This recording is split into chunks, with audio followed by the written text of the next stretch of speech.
பிரச்சனை வராம இருக்காது. இப்பதான் ஒரு பிரச்சனைக்கு தீர்வு கொடுப்பீங்க, இப்படி திரும்பி பாப்பீங்க, வலது பக்கத்துல இன்னொரு பிரச்சனை.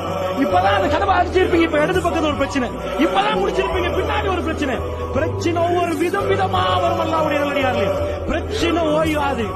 ஆனால் ஒரு முஃமின் ஒவ்வொரு பிரச்சனையும் கண்டு கண்டு கண்டு அவன் பலமான மனிதனா மாறுவான். எப்படி பலமான? எல்லா பிரச்சனைக்கும் அவன் அல்லாஹ்வை ஏசவே மாட்டான். அவன் பொறுப்பான், அவன் சிரிப்பான். ரப்பு எனக்கு என்னை அரவணைக்கிறான், ரப்பு எனக்கு படித்து தருகிறான். அவன் வார்த்தைகள் மாறி இருக்கும், அவன் நடையில் ஒரு பக்குவம் வரும், அவன் ஒழுக்கமாக நடப்பான். சுப்ஹானல்லாஹ்.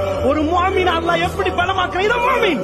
நிறைய பேர் நினைக்கிறாங்க, ஏன் முஃமின் எங்களுக்கு இவ்வளவு பிரச்சனை? அல்லாஹ் உங்களோட பேச விரும்புறான், அதான் பிரச்சனை. ஏன் உங்களுக்கு பிரச்சனை? ஏன் உங்களுக்கு நோய்? ஏன் வீட்டுல இவ்வளவு பிரச்சனை? அல்லாஹ் உங்களோட பேச விரும்புறான். எப்படி பேச விரும்புறான்?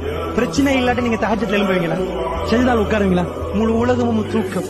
ரப்புல் ஆலமீன் முதல்வான், என்னிடம் கேட்பவர்களுக்கு நான் கொடுக்க தயார். Download Share